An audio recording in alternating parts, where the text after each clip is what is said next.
Salut à tous, alors merci donc à Hugues qui m'a envoyé ces informations, je vais te les mettre ici, puisque je sais plus donc c'est quel, c'est FR Android, on m'a dit, c'est comme ça que ça se dit, pas taper s'il vous plaît, pas taper.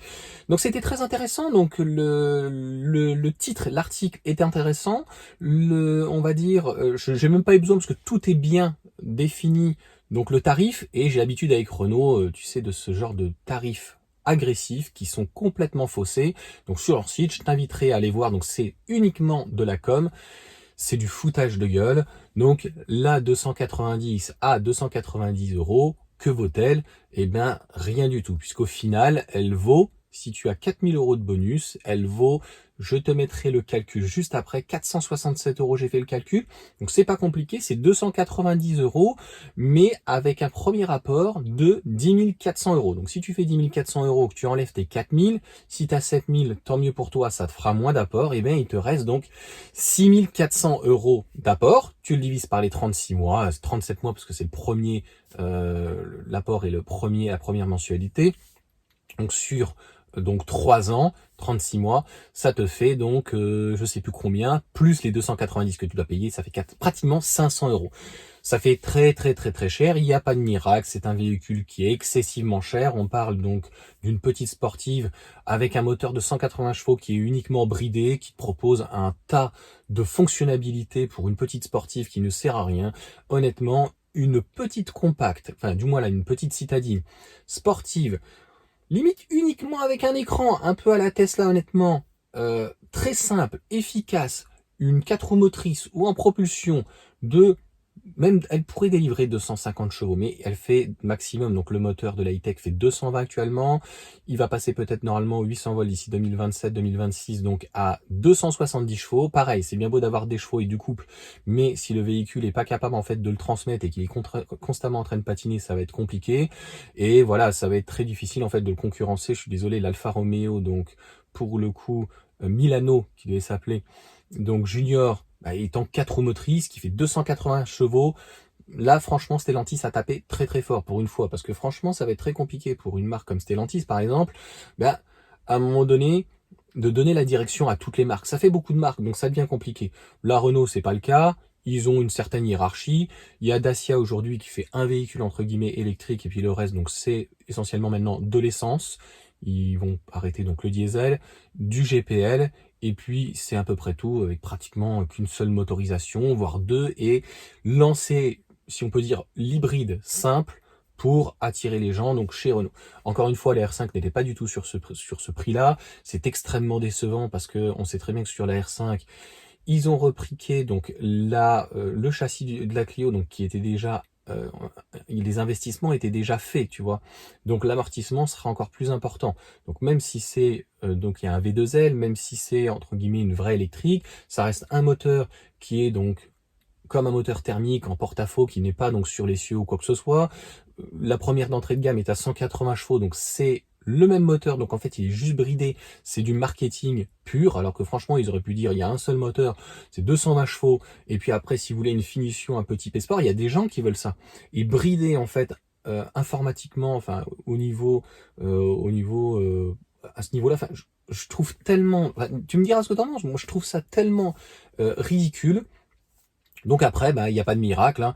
Sur 3 ans, on arrive de mémoire aux alentours des 16 000 euros. Ça fait, encore une fois, très cher. Alors on va me dire, oui mais Johan, qu'est-ce qu'on a à 500 balles? Ben, il y a plein de leasing. J'avais fait l'Ignac, t'as le X1 à un moment donné qui était à 350 balles. Là je crois, t'avais un i4 qui était à 490 euros, alors qui était peut-être un petit peu moins optionné, mais excuse-moi, entre une i4 et donc entre guillemets une R5, enfin une Alpine A290, tu peux comprendre que même avec entre guillemets son petit moteur, tu vas avoir plein d'offres allemandes. Le Scénic, pareil, pas forcément bien positionné en leasing. Par contre, les Allemands sont très bien positionnés. Tu vas avoir éventuellement peut-être X-Pay, mais surtout la Seal. Enfin, tu pars de la Tau 3, elle est dans les 350-400 euros. Et à 500 balles pratiquement pour le même prix, tu as une Seal Donc une BYD Seal qui fait aussi du V2L.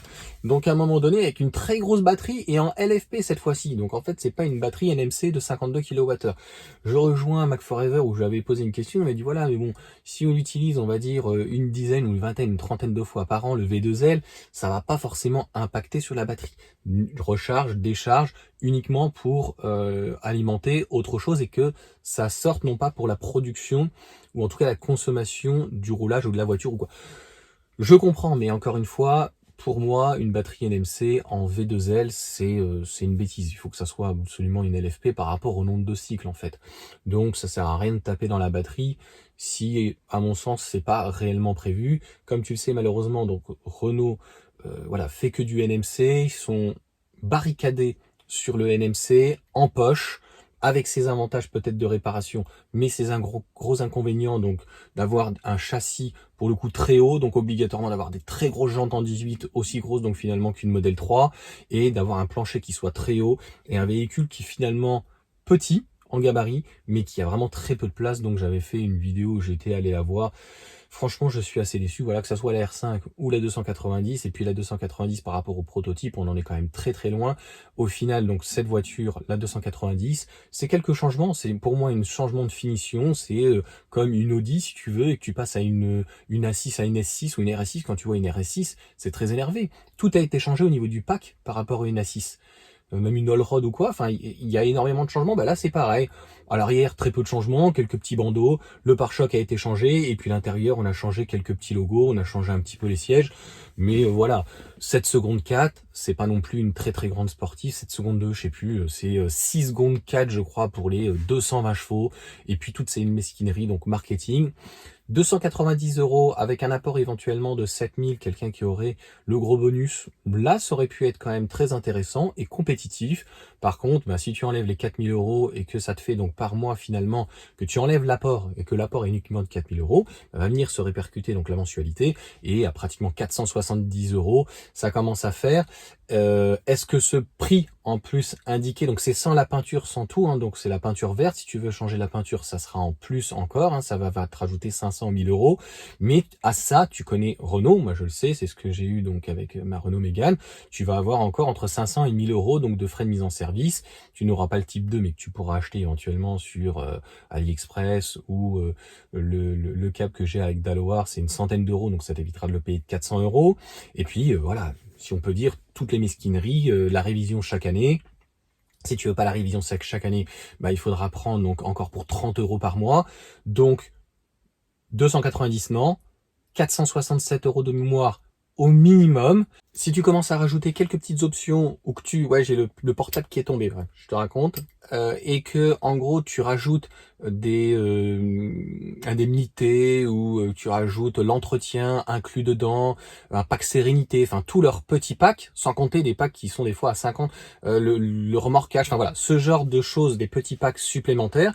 De toute façon, tu dépasseras allègrement 500 €. Le but, encore une fois, c'est du marketing, c'est de te dire c'est 290 €, d'attirer le client, peut-être le pigeon si on peut dire, et puis d'essayer de lui dire finalement voilà, cette voiture ça vous fera plus de 500 €, ou alors il va falloir apporter donc près de 10 000 € ou 8 000 € donc avec les frais de mise en service, etc., etc.